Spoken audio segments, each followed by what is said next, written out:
Václav Cerny reveal what Philippe Clement told Rangers one-trick pony at Ibrox. James Tavernier to be dropped by Philippe Clement after dreadful Rangers outing as fans turn.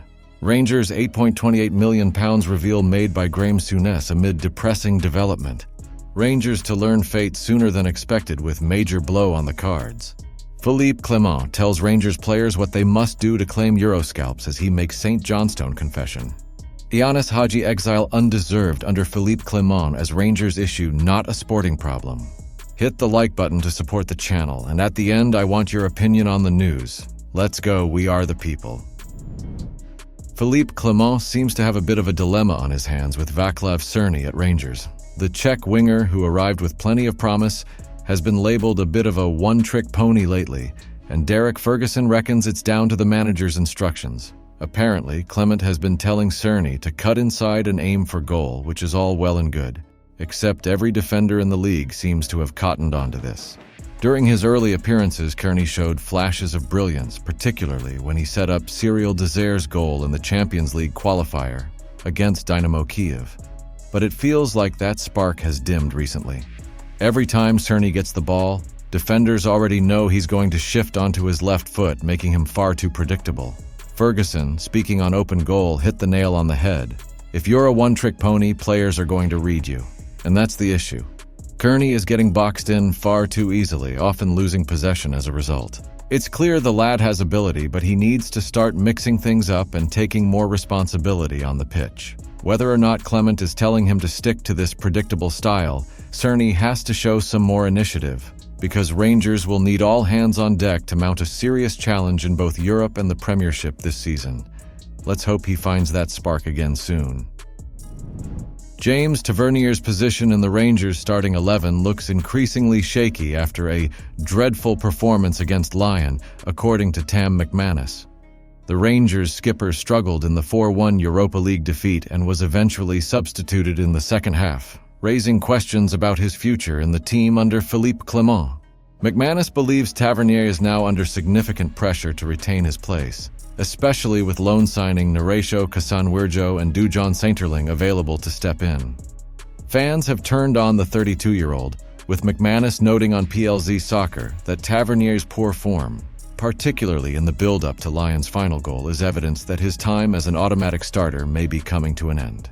For years, Tavernier has been a polarizing figure at Rangers, often criticized when the team underperforms but praised for his significant contributions, particularly during previous seasons when his attacking output was crucial. However, his recent form has seen a sharp decline, and it's becoming difficult to justify his continued inclusion in the starting Dari. Both Casanwirjo and Sainterling are now pushing hard for a starting spot, with Casanwirjo impressing on his debut against Malmo, and Sainterling receiving a contract extension despite limited opportunities.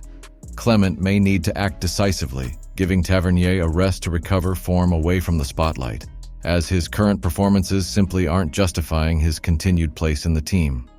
Tavernier's presumed summer exit didn't materialize, and while his continued presence in the squad may have been seen as a positive at the time, it's clear that change is needed. Graham Souness has laid bare the harsh financial realities facing Scottish football, with Rangers and Celtic both suffering heavy defeats in Europe this week.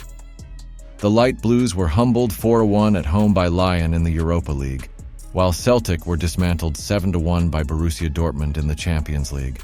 Souness pointed out the massive financial disparity between Scottish clubs and those in the English Premier League, revealing that while Rangers earned £8.28 million in TV money last season, Premier League side Bournemouth, who aren't exactly a footballing powerhouse, pocketed over £100 million. Writing in the Scottish Daily Mail as quoted by the Daily Record, Souness said, "This last week has been a sobering one for Scottish football. Both of the giants in Glasgow have suffered depressing defeats. Celtic faced a Dortmund team who were thrashed 5-1 by Saint-Tutgart 2 weeks ago and had to come from behind to beat Bochum. Brendan Rodgers probably thought his side could take them on, but it didn't happen, and Celtic were hammered 7-1. As for Rangers, playing at home against Lyon in a competition where they'd beaten Malmo earlier, they still got beaten badly, showing the massive gulf in quality. It all boils down to economics. Rangers earned £8.28 million from domestic and European TV money last season, while Bournemouth, a side whose home games attract around 11,000 fans, got over £100 million. That's the difference in money we're dealing with.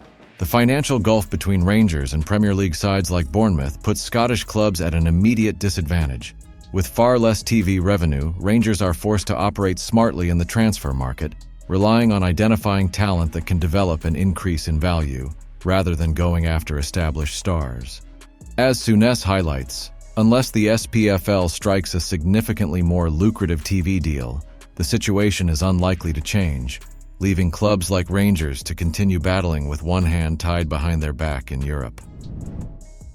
Rangers are facing the prospect of learning their fate regarding the UEFA investigation into the pyro display by the Union Bears during the Lion match earlier than expected. According to Rangers Review, the referee's report, which flagged the incident from the 3 October game, has already been submitted to UEFA, with a decision now likely to come during the international break.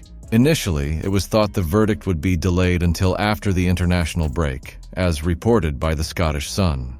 However, the earlier decision timeline has left the club on edge, with one potential punishment being a partial closure of Ibrox, a major blow for the club. While the club will be hoping for leniency, the best-case scenario in this situation would likely be a small financial penalty, rather than any severe sanctions such as stadium closures or fan bans. This would allow Rangers to maintain the vibrant home atmosphere at Ibrox, which is crucial for both matchday revenue and fan morale.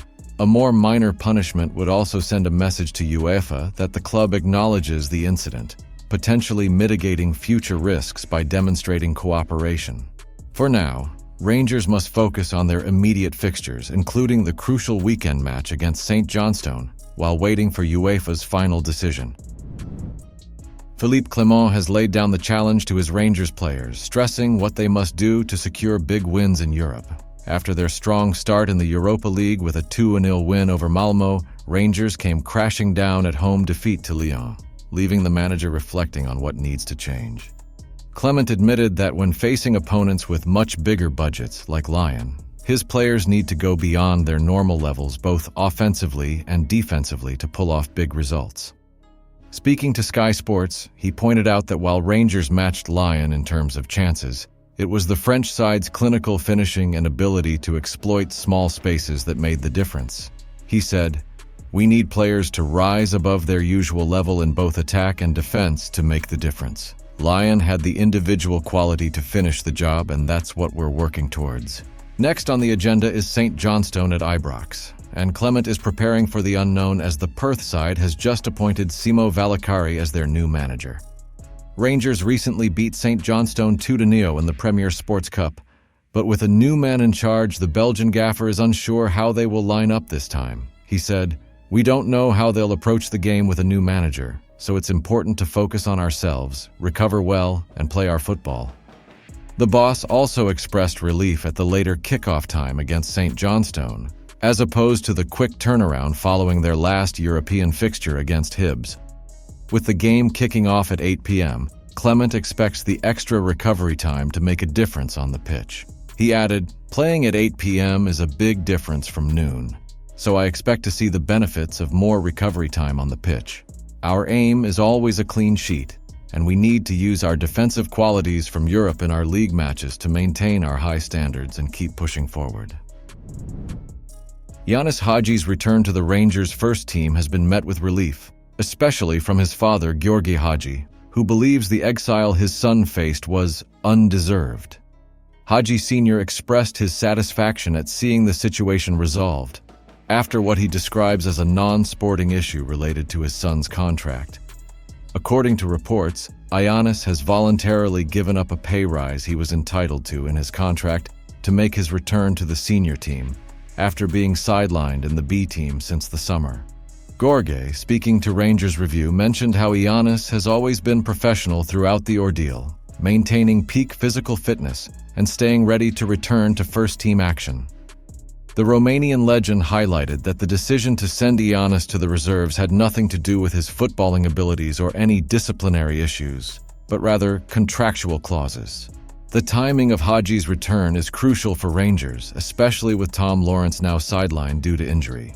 Philippe Clement could see Hagi as a potential replacement, particularly given the recent poor form of Vaclav Cerny, who has struggled in Europa League matches. Hagi's situation has raised questions about the way the club handled the contract dispute. If it was merely down to a clause, it seems baffling that Rangers allowed such a talented player to sit out for so long. Now, with his return, the hope is that he can make a strong contribution on the pitch, potentially as soon as the match against St. Johnstone. If he can hit the ground running, it will only add to the mystery of why this saga wasn't resolved sooner. If you made it to the end, go ahead and subscribe because I have videos like this every day. And if you forgot, hit the like button. Thanks, and see you next time.